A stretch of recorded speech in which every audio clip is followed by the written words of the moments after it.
Hello friends, मैं कुंदन सिंह, आप लोगों का दोस्त। और आज हम एक बहुत ही हेमेटोलॉजी के इम्पोर्टेंट टॉपिक के ऊपर हम आज डिस्कस करेंगे और साथ में उसके जो इम्पोर्टेंट एमसीक्यू हैं उसको भी हम इस टॉपिक के बाद देखेंगे, ठीक है। क्योंकि आज जितना मैं बताऊंगा उससे रिलेटेड जो भी एमसीक्यू बनेंगे और जो आपके एग्ज़ाम में आते भी हैं, तो आप पहले ये टॉपिक पूरे अच्छे तरीके से समझेंगे और हम जो एमसीक्यू का एक सीरीज लगाएंगे उसका आप जवाब देने की कोशिश करोगे, क्योंकि वो सारे जो क्वेश्चन होंगे उसके जवाब आपको जो मैं बताने जा रहा हूँ उसमें आपको मिल जाएंगे, ठीक है। तो सबसे पहले आज हम लोग बात करेंगे बोन मैरो के बारे में, ठीक है। तो आज हम लोग बोन मैरो के बारे में बात करेंगे। तो बोन मैरो एग्जामिनेशन में जो हम बात करते हैं, तो बोन मैरो क्या है? बोन मैरो एक साइट है जहाँ पे कि हेमेटोपोइसिस यानी जो प्रोडक्शन होता है, रेड ब्लड सेल हो या वाइट ब्लड सेल्स हो या प्लेटलेट्स हो, इनका प्रोडक्शन कहाँ होता है? तो इनका प्रोडक्शन होता है बोन मैरो में होता है, यानी जो हमारा बोन्स होता है उसके इनसाइड बोन मैरो प्रेजेंट होता है। और यहाँ पे जो हेमेटोपोइसिस होता है, वहाँ पे हेमेटोपोइसिस क्या है? Production of red blood cells या ब्लड सेल्स। सिंपल आप ब्लड सेल्स याद रखे हैं, तो वहाँ पे ब्लड सेल्स का फॉर्मेशन होता है। कहाँ होता है? तो बोन मैरो में, ठीक है। तो अब यहाँ इनके बारे में स्टडी करना इंपॉर्टेंट क्यों हो जाता है? क्योंकि यदि ब्लड सेल्स के संख्या में या तो बहुत ही ज़्यादा एलिवेशन हो जाए और या तो उसके नंबर्स बहुत घट जाएं, या तो काउंटिंग जो होगी उसकी कम हो जाए, तो उस कंडीशन में जो डॉक्टर होते हैं वो सलाह देते हैं बोन मैरो एग्जामिनेशन के लिए। तो बोन मैरो एग्जामिनेशन जब किया जाता है तो बोन मैरो एग्जामिनेशन में बोन मैरो बायोप्सी और बोन मैरो एस्पायरेशन ये दोनों किया जाता है, ठीक है। अब कईयों को लगता होगा कि बोन मैरो एस्पायरेशन और बोन मैरो बायोप्सी तो दोनों सेम है। हाँ, ये दोनों एक साथ होते हैं, एक ही टाइम होते हैं और ये प्रोसीजर बहुत लंबा नहीं होता। अब ऐसा नहीं कि 2-3 घंटे लगते हैं इसको करने में, नहीं। ये छोटा सा प्रोसीजर यानी 10 मिनट्स का ये प्रोसीजर है, इसको करने में 10 मिनट्स लगेंगे। और जो साइट हम लोग प्रीफर करते हैं इसके लिए, बोन मैरो एस्पायरेशन के लिए, बोन मैरो बायोप्सी के लिए, वो हमारा क्या हो जाएगा? पोस्टीरियर जो हिप बोन्स है, इलियक क्रस्ट जो होगा वो बहुत ही ज़्यादा बोल सकते हैं जिसको प्रीफर किया जाता है, ठीक है। किस चीज़ के लिए? तो वहाँ पे बोन मैरो एस्पायरेशन या बोन मैरो बायोप्सी के लिए, ठीक है। इलियक क्रस्ट को बिल्कुल याद रखना है आपको। इलियक क्रस्ट यानी पोस्टीरियर पार्ट जो होगा इलियक क्रस्ट का, उसका इस्तेमाल किया जाता है, ठीक है। अब हम बात कर लेते हैं कि आखिरकार बोन मैरो जो हमारे बॉडी में है, सॉफ्ट पार्ट है, जेलेनियस पार्ट है। जैसे जेल आपने देखा होगा, तो जेल टाइप का ही जेलेटिनियस पार्ट होता है बोन्स के अंदर, ठीक है। जो बोन्स, जो बड़े बोन्स होते हैं, लॉन्ग बोन्स होते हैं, उसके इनसाइड ये प्रेजेंट होता है। और ये जो जेलेटिनियस पार्ट होता है, ये जेलेटिनियस पार्ट्स जो होता है, इसके अंदर येलो मैरो और रेड मैरो, ये 2 मैरो प्रेजेंट होते हैं, ठीक है। आपको याद रखना है। येलो मैरो जो होता है उसमें आपको स्ट्रोमल सेल्स कर सकते हैं, वहाँ पे फैट्स को स्टोर किया जाएगा एनर्जी रिक्वायरमेंट के लिए, यदि फर्दर एनर्जी रिक्वायरमेंट हो या बाद में रेड ब्लड सेल्स की भी ज़रूरत होगी इमरजेंसी कंडीशन में, तो ये जो येलो मैरो है वो आपको रेड सेल्स प्रोवाइड करेगा, रेड सेल्स का भी ये प्रोडक्शन करेगा। ऐसे इसका काम होगा फैट सेल्स का फॉर्मेशन करना, ये आपको याद रखने हैं, ठीक है। और जो रेड ब्लड सेल्स जो होते हैं या वाइट ब्लड सेल्स होते हैं या प्लेटलेट्स होते हैं, तो इनका जो फॉर्मेशन होता है वो रेड मैरो के द्वारा होता है, ये आपको याद रखना है। वहाँ पे क्या होता है? जो रेड मैरो होगा यानी जो स्टेम सेल होता है वो वहाँ पे रेड सेल्स का फॉर्मेशन या वाइट ब्लड सेल्स का फॉर्मेशन करता है या प्लेटलेट का फॉर्मेशन करता है, ये आपको बिल्कुल अच्छे तरीके से याद रखना है। हम यदि बात करें इसकी क्वांटिटी के बारे में, अमाउंट के बारे में, तो ये हमारे पूरे बॉडी में जो हमारा बॉडी वेट होगा उसका 4% जो होता है वो होता है हमारा बोन मैरो, ठीक है। बिल्कुल याद रखना है 4%। तो 4% कहने का मतलब है, यदि मान लेते हैं कोई बंदा 70 kg का है, तो 70 kg का है तो उसका मतलब है उसके अंदर जो बोन मैरो होगा वो कितना हो जाएगा? उसका 4% निकालेंगे यानी 2.8, तो 2.8 kg जो होगा उसके अंदर बोन मैरो है, ठीक है।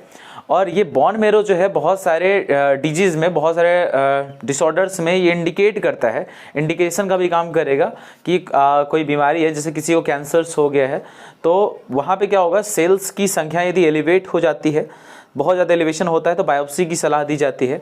तो वहाँ पे कुछ कंडीशन है जिसमें क्या होगा कि वहाँ पे बोन मैरो बायोप्सी आपको करवाना होगा, जिससे आपको पता चल जाएगा कि आखिरकार या तो जो ब्लड सेल्स की संख्या है उसमें गिरावट क्यों हो रही है या तो एलिवेशन क्यों हो रही है। तो इसको पता करने के लिए वहाँ पे बोन मैरो एस्पायरेशन या बोन मैरो बायोप्सी किया जाता है, ठीक है। अब थोड़ा सा बात कर लेते हैं बोन मैरो बायोप्सी और बोन मैरो एस्पायरेशन के बारे में।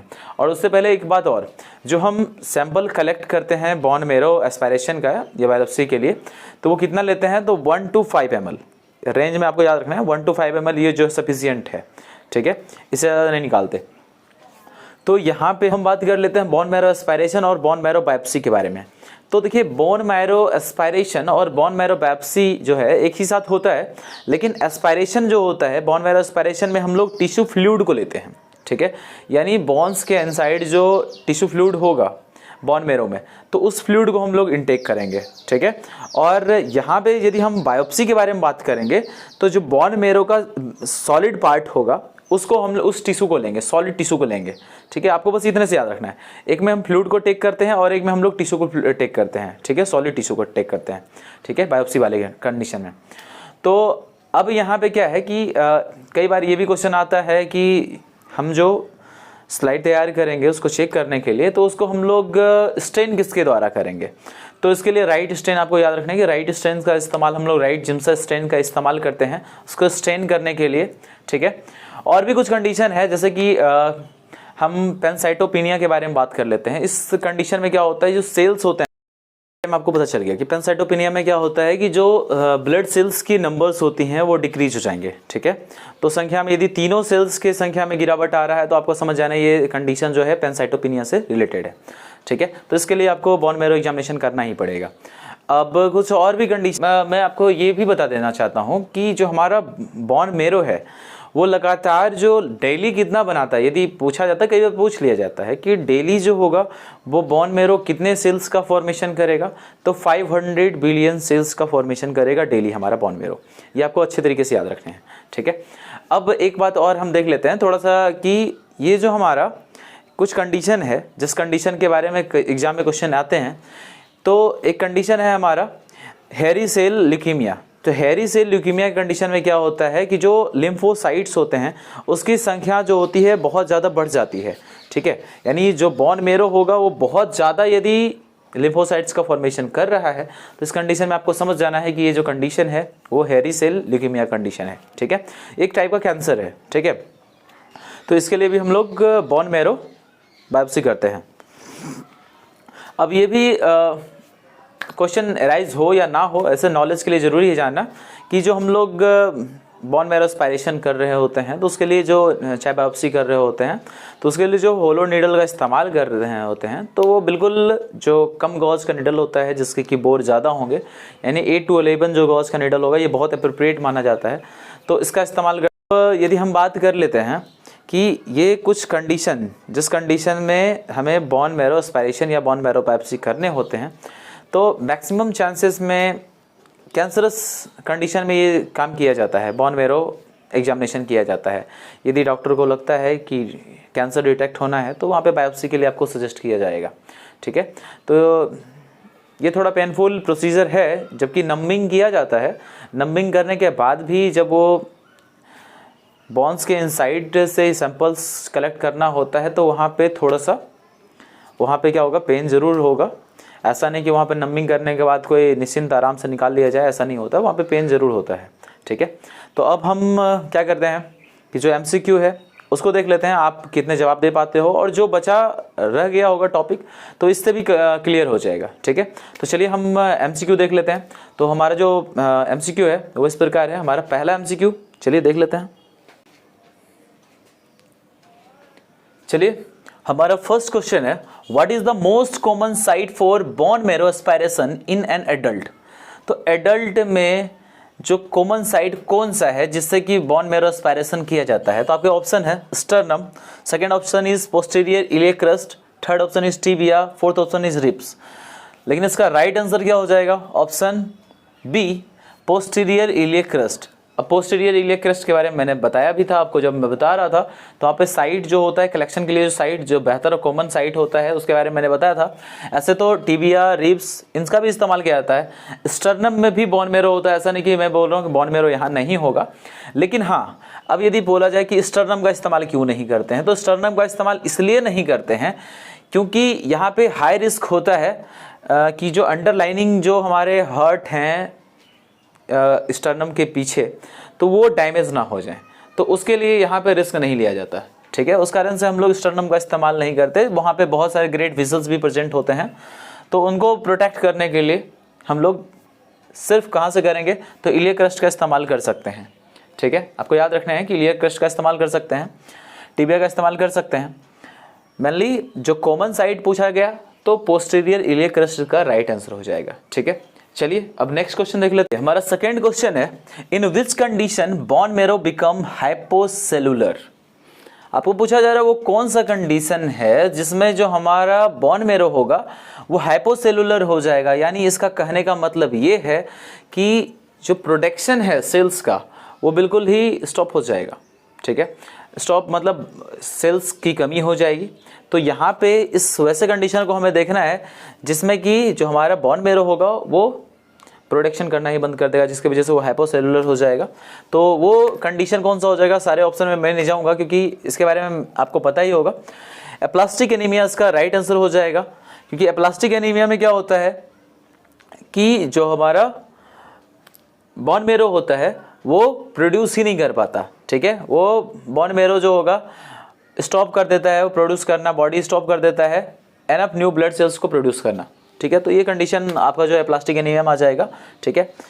चलिए अब नेक्स्ट क्वेश्चन देख लेते हैं। Question number 3, in which procedure liquid part of the soft tissue is taken from bones. आपको पूछा जा रहा है वो कौन सा प्रोसीजर है जिसमें लिक्विड पार्ट जो होगा सॉफ्ट टिश्यू का उसको निकाला जाएगा बोन्स के इनसाइड से।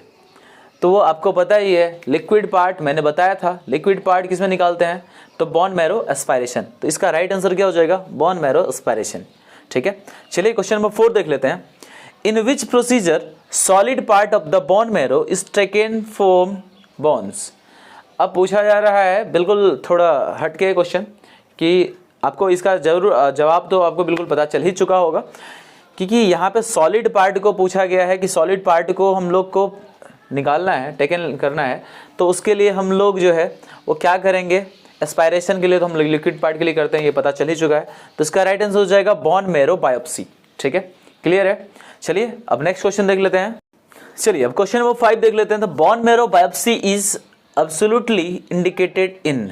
तो बोन मैरो बायोप्सी जो होगा एब्सोल्युटली इंडिकेटेड हो किसको करेगा, तो सिंपल सा कहानी है कि यदि हम लोग बायोप्सी करते हैं तो बायोप्सी के लिए हम लोग सेल्स के बारे में, उसके अंदर में सेल्स की स्थिति क्या है, जो प्रोडक्शन हो पा रहा है कि नहीं हो पा रहा है, इसको पता लगाने के लिए करते हैं। तो यहाँ पे एक कंडीशन है hairy cell leukemia. Hairy cell leukemia की कंडीशन मैंने बताया था कि यहाँ पे क्या होता है कि बहुत ही ज़्यादा जो लिम्फोसाइट्स होता है वो बहुत ज़्यादा प्रोड्यूस होना स्टार्ट हो जाता है। हमारा जो बोन मैरो होता है वो प्रोड्यूस करना स्टार्ट करता है। ये एक कैंसर्स का टाइप है, ठीक है, आपको याद रखना है ये कैंसरस टाइप का मतलब डिजीज है ये हैरी सेल ल्यूकेमिया। और इस कंडीशन में जो होगा वो बोन मैरो जो होगा अच्छी तरीके से इंडिकेट करेगा इस कंडीशन को, ठीक है। तो इसका right answer option C hairy cell leukemia. चलिए क्वेश्चन नंबर 6 देख लेते हैं। Which of the following would be a valid indication for performing a bone marrow aspiration. तो बोन मैरो एस्पायरेशन के लिए किसके लिए वैलिड इंडिकेशन देगा ये, तो इसका राइट आंसर क्या हो जाना चाहिए, इसका राइट आंसर हो जाना चाहिए पेनसाइटोपिनिया, यानी अनसस्पेक्टेड पेनसाइटोपिनिया। यहाँ पे पेनसाइटोपिनिया के बारे में मैंने बताया था कि पेनसाइटोपिनिया कंडीशन में क्या होता था कि जो हमारा जो बोन मैरो है वो जो सेल्स होंगे ब्लड सेल्स, यानी तीनों ब्लड सेल्स में प्लेटलेट भी आ जाएंगे, WBC भी आ जाएंगे, RBC भी आ जाएंगे, इनके फॉर्मेशन में ही वो समर्थ हो जाता है, इनका फॉर्मेशन नहीं कर पाता, ठीक है। तो उसकी वजह से क्या होता है ये जो नंबर्स होंगे वो डिक्रीज हो जाएगा, बिल्कुल लो हो जाएगा, ठीक है। सेल्स की जो संख्या होगी वो बिल्कुल कम हो जाएगी। तो उसको पता लगाने के लिए हमें बोन मैरो एस्पायरेशन तो करना ही पड़ेगा, ठीक है। चलिए क्वेश्चन नंबर 7 देख लेते हैं। Which of the following cell type tend to be found in molded cluster in bone marrow. जो मोल्डेड क्लस्टर होते हैं तो उसमें कौन से टाइप्स के आपको सेल्स पाए जाएंगे ये पूछा जा रहा है। तो इसका राइट आंसर हो जाएगा मैलिग्नेंट सेल। तो आपको याद रखना है जो मैलिग्नेंट सेल होते हैं वो जनरली इसी जगह पे बोन मैरो में जहाँ पे क्लस्टर्स के फॉर्म में, जहाँ पे लंफ का फॉर्मेशन हो जाता है, गांठ का फॉर्मेशन हो जाता है, तो वहाँ पे गांठ में क्या पाया जाता है, मैलिग्नेंट सेल्स पाया जाता है। तो वहाँ पे से जो मोल्डेड क्लस्टर्स होते हैं वहाँ पे क्या पाया जाएगा, तो जो मैलिग्नेंट सेल्स होंगे वो पाए जाएंगे। तो ये काफ़ी आसान सा क्वेश्चन था। चलिए क्वेश्चन नंबर 8 में आते हैं। What stain is most commonly use for bone marrow aspiration. आपको पूछा जा रहा है वो कौन सा स्टेन है जिसका कि मोस्ट कॉमनली इस्तेमाल किया जाता है बोन मैरो एस्पायरेशन के लिए। तो बोन मैरो एस्पायरेशन के लिए मैंने बताया भी था कि बोन मैरो एस्पायरेशन के लिए कौन सा होता है स्टेन जिसका इस्तेमाल करते हैं। तो इसका राइट आंसर हो जाएगा option D, Wright Giemsa stain. जो राइट जिम्सा स्टेन है, राइट स्टेन्स है, इसका इस्तेमाल हम लोग करते हैं उसको स्टेन करने के लिए मैरो स्पायरेट्स को। ठीक है, जो बोन मैरो स्पायरेट होते हैं उसको स्टेन करने के लिए हम लोग राइट स्टेन का इस्तेमाल करते हैं। चलिए क्वेश्चन नंबर 9 में आ जाते हैं। What bone marrow sample is based to determine fat to cell ratio and overall cellularity as well as for searching for malignant sales.